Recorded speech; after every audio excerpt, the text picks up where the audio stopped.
Good afternoon. Good morning. Greg Flanagan here from Charleston, South Carolina. If it's 11 o'clock and Friday morning, you have Fridays with Flanagan. We come to you every week from Charleston, South Carolina, and just talking about things to do, new agents, old agents. How can we help you? Maybe there's a golden nugget you can take away from whatever comes out of this brain. Um, Been in the business about 16 years. Whoa, there we go. Oh, by the way, weather forecast. Beautiful day. We're at about 70 degrees. It's going to get sunny over the weekend, mid 70s. A little unusual for this time of year, but God, you got to love the weather. So come on down. If you have any referrals you want to send us, we'll be happy to take care of them. We'll promise you we'll treat them like family. You'll never be embarrassed that you sent them to us. Anyway, um, we're in that season. We're in that season. Today's about making decisions, right? What are you going to do? What are we making decisions on this year? What are we making decisions on this season? Gosh, there's all kinds of things. I think as I look back over my careers, over my life, November and December have been some major decisions. Whether I started a new business, whether I ended a business, whether I moved to different brokerages, towns, it just seems like people are thinking about what happened over the last year and what's upcoming. What do I want to change? Right? Everybody's got a New Year's resolution. How many people keep them? Uh, Not many, simply because they make them on a spur of the moment. So today is more about it's an open discussion on decision making, how I do it, what works for me, decisions I've made that were good, and decisions I've made that were bad. They're all good decisions in my book. Whether you are looking at, John Maxwell. Anybody know John Maxwell? He's a great inspirational leader, coach, and he's got a book out there. It's called the Maxwell Daily Reader. Put it out, I think, about 4 or 5 years ago, and I have read it just about every day for those last 4 or 5 years. It's just it helps you make that decision. It allows you to say, hey, you can fail and not worrying about it. Thomas Edison, when he burnt down his shop burnt down in New Jersey, and he said, "That's great because all my mistakes are burnt up. I can start afresh. I can start new." And this is the season that we do that. We look back, what went right, what went wrong, what are my goals for next year? All right. Uh, Ben Franklin. I was thinking Thomas Edison, Ben Franklin, electricity. Must be on something about electricity this week. Ben Franklin made his decisions by doing a pros and con list. Right? It's called the Ben Franklin decision making process. He takes all his pros. If he's got to make a decision, he takes all his pros and he puts them on the left hand side of the paper. He puts all his cons on the other side of the paper. What's good? What's bad?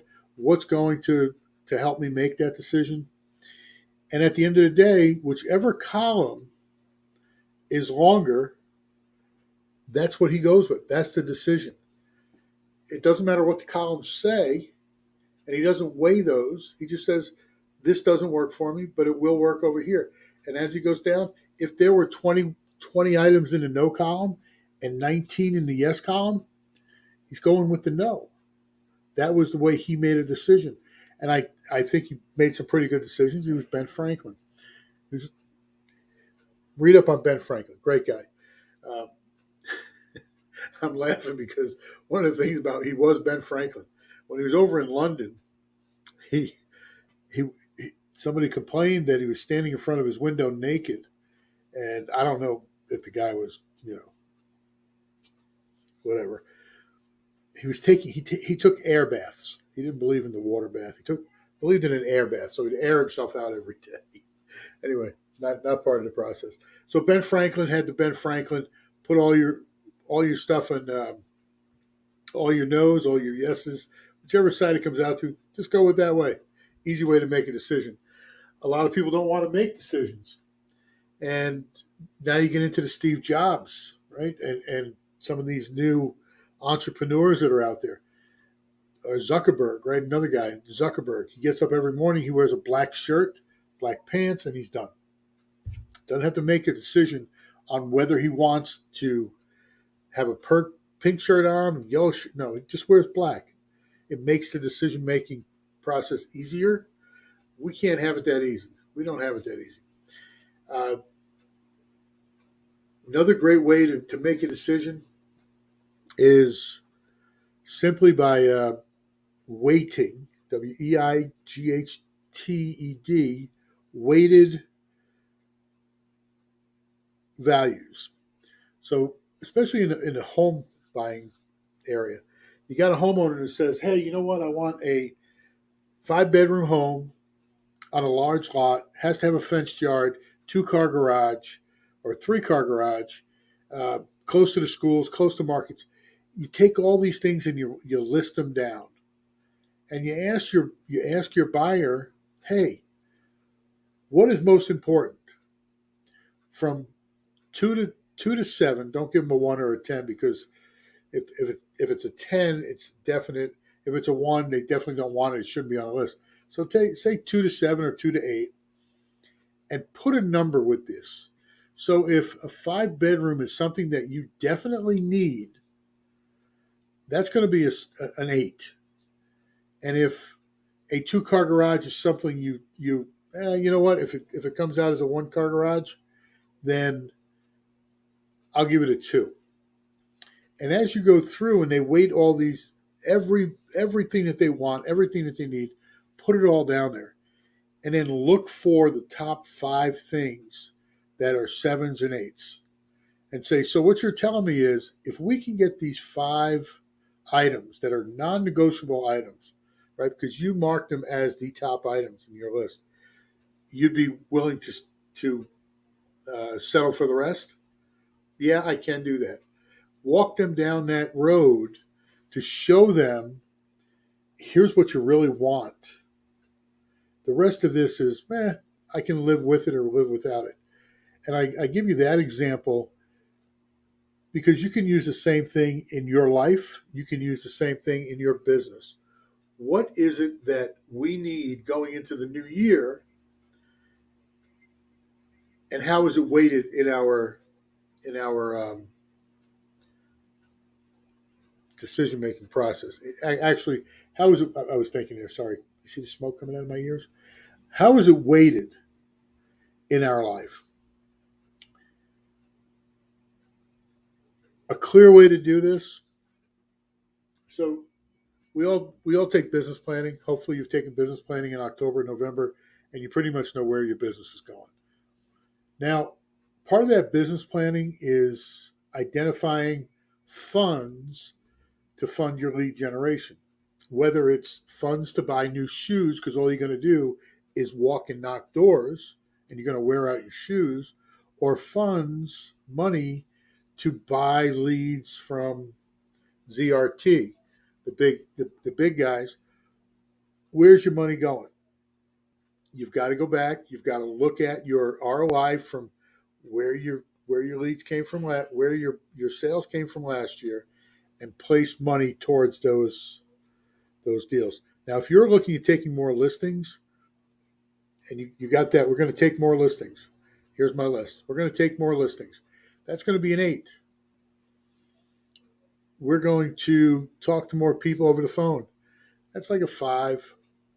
We're going to knock on doors. It's a 2. And you go down through and you take all your lead sources, take the top 4. This is how we're going to generate business, right? Take the highest ones, because I'll be honest with you, if you're going to take money and put it into a one-time piece that you're going to knock on doors, you know, once a year, it's not going to work. So that door is going to be lower on the shelf. Now, if door knocking is your main source of business, you're going to want it up on top. And that's where you're going to want your money. That's where you're going to buy your collateral. So use the weighted method as a way to actually find out where you're going in your lead generation business.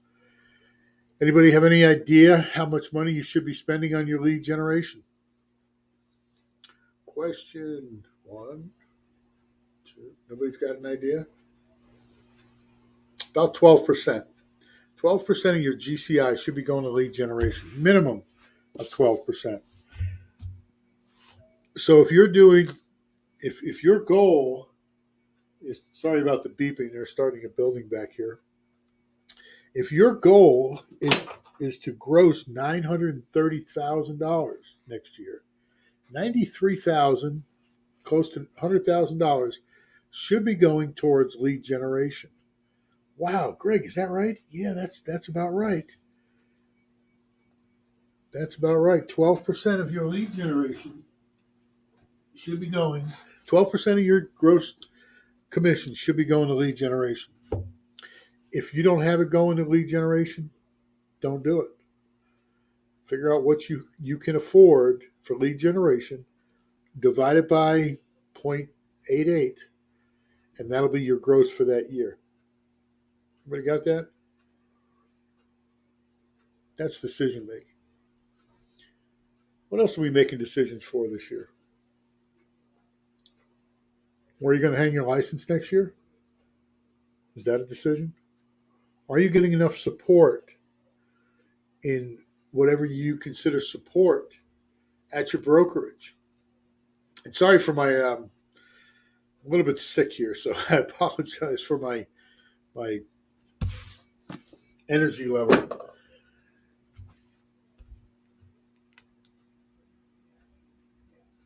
Recruiters across America know that November and December is a time when people move. They move brokerages. In our business, they move brokerages. They move teams because they're making these decisions. What's going to help me? What's going to be the best for me next year? I know the last time I made a decision to move brokerages was December 15th, right around, a week ago, 6 years. And I've never really looked back, but I got to tell you, every year I look and I go, are they serving me the way I need to be served? Is there something out there that's better? Understand something. Grass is not greener on the other side of the fence. The grass is greener where you water it. So if you're sitting in a brokerage where you're not being watered on and you're thinking about moving, go back and find out what happened to the water. Because obviously you moved there for a reason. And if you can't be, if they can't help you, if they can't turn the water back on, how about that analogy? If they can't turn the water back on and start watering you again, it's time to move. Start looking at different options. Don't rush into anything. Talk to people. If you're out there and you're I'm with Keller Williams right now, and this is not a Keller Williams recruitment. But if you need some advice, if you want some counsel, please drop me a line. Drop it into my Calendly. Drop me an email. Whatever you want to do. It's an important part of starting the new year out right. You've got to make that decision of what's going to be the best for me. What's going to be the best for my business. I know a lot of people who were me personally. I was very vested in my last brokerage. To this day, I love my broker at the time, and I consider him a friend. Just it wasn't working. I wanted something more, and I was shown that there was something more at my next brokerage. So that's important for you to do. If you're not getting to where you need to be and you're not getting the help, no one succeeds alone. You need people. You need ideas. You need to talk to other agents who are in the same situation and bounce ideas. Masterminds. Right? Who's doing a mastermind? Where are you being fed? Let's find out where you're being fed, because that's important. And if you're not being fed, if you're not being watered, if the grass is brown, then by all means take a look at what's down the road and what other people are offering. This is decision time. It's time to do it. And again, that's not a recruitment for any particular brokerage. It's a recruitment for your business, though. You are the owner of your business, and personal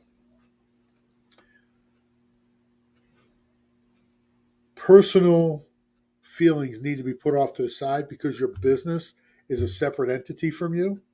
You understand that part?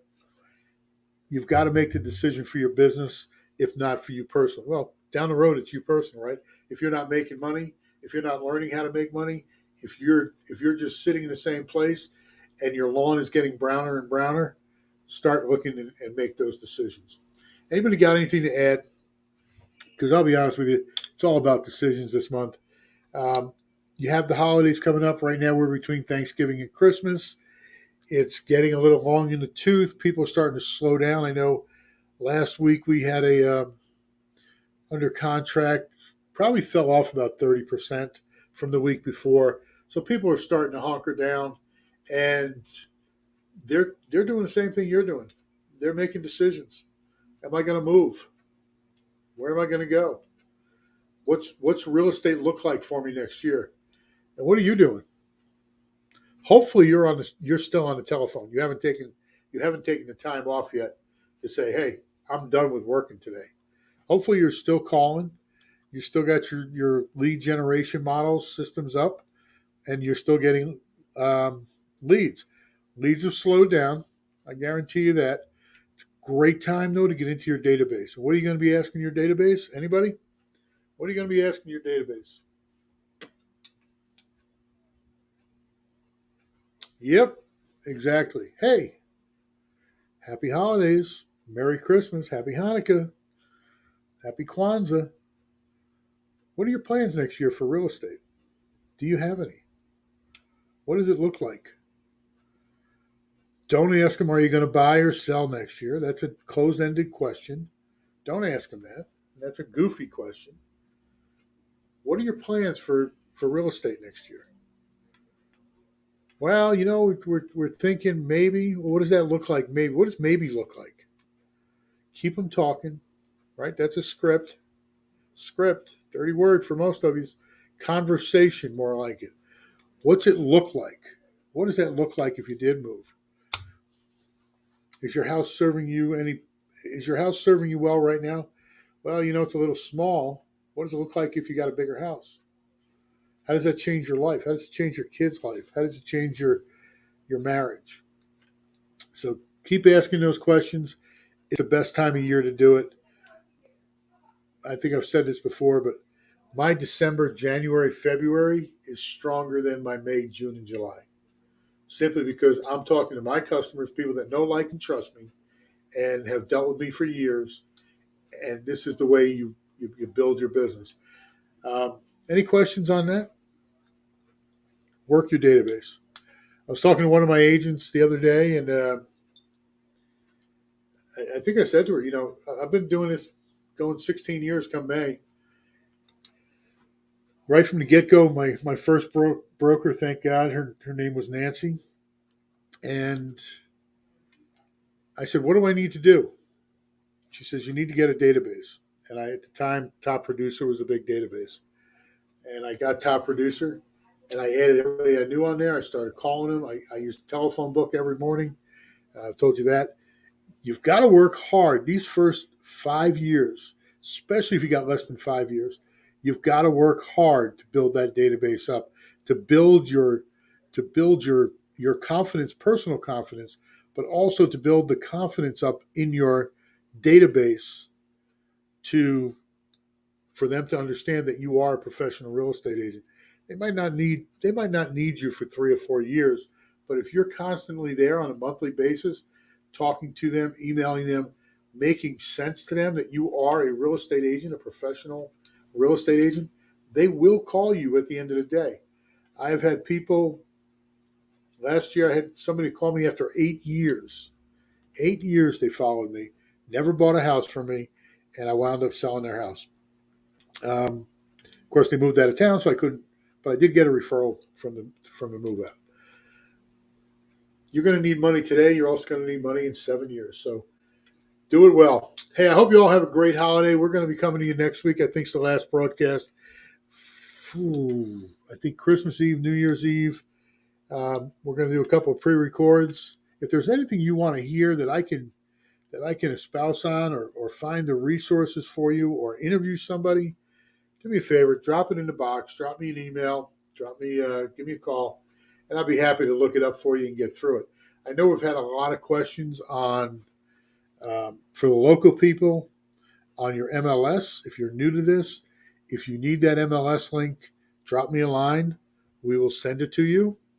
I did a class the other day. It was a longer class, but a really detailed class on everything MLS. And it went over pretty well. We had a great audience. I think we had about 30 people. And everybody said it was great. So we're going to make that available to everybody. If there's anything else I can do, please let me know. Other than that, have a great week. Have a great weekend. It's supposed to be beautiful down here in Charleston, South Carolina. That sun will be out. And we'll see you then. Have a good day.